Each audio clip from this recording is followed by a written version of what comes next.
Вие сте безскрупулно използвани като електорални единици, за да им носите власт и облаги, но сте напълно лишени от тяхното внимание и грижа. Вие сте забравените деца на майка България. Впрочем, те забравиха и нея. И не случайно след 30 години на тази територия може и да не се говори български. Те ви лишават ежедневно от право на живот и защото са оперирани от чувството на срам и им липсват дори наченки на съвест, са готови днес да ги заплюете, а утре отново да се борят за гласа ви. Нашите безродни управници са забравили за вас и се интересуват единствено от тяхното благополучие и благоденствието на техните отрочета.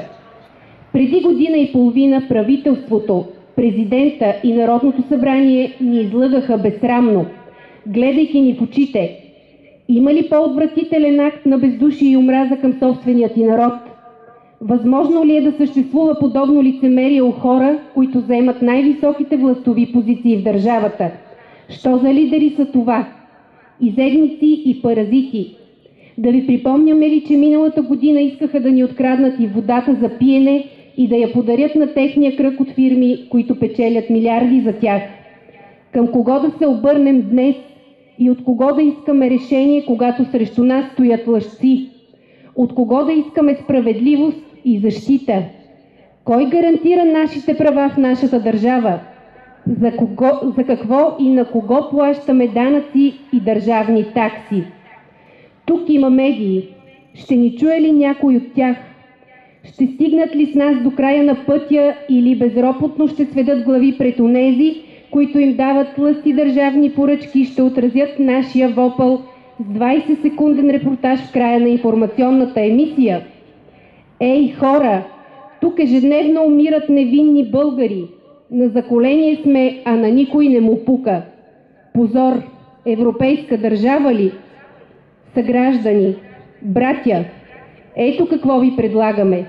Ако онези, дето се правят, че ни управляват, не решат въпроса ни до пролетта, ние да си го решим сами. И без това се доказа, че управниците ни за нищо не стават и са абсолютно непотребни на обикновените хора.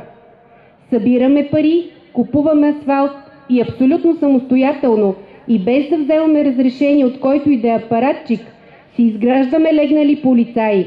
Нека дойдат и да ги махнат. Предлагаме също, ако до месец в общината не се получи адекватен отговор от отговорните институции за настоящото безобразие, който да бъде придружен с конкретен график за изпълнение на нашите искания, да си направим палатков лагер на Е79. Ще си опънем изкарите, ще си донесем и виното и нека ни преместят. Аман от власт имащи, дето не знаят на кого служат и откъде проистича властта им. Щом имат 2 милиарда за саниране и не знаят още колко милиарда излишък, ще намерят и необходимата сума за разрешаването на нашия животоспасяващ проблем. Светофар, легнали полицаи, камери, кръгово движение, подлези и каквото трябва. И да се прави веднага.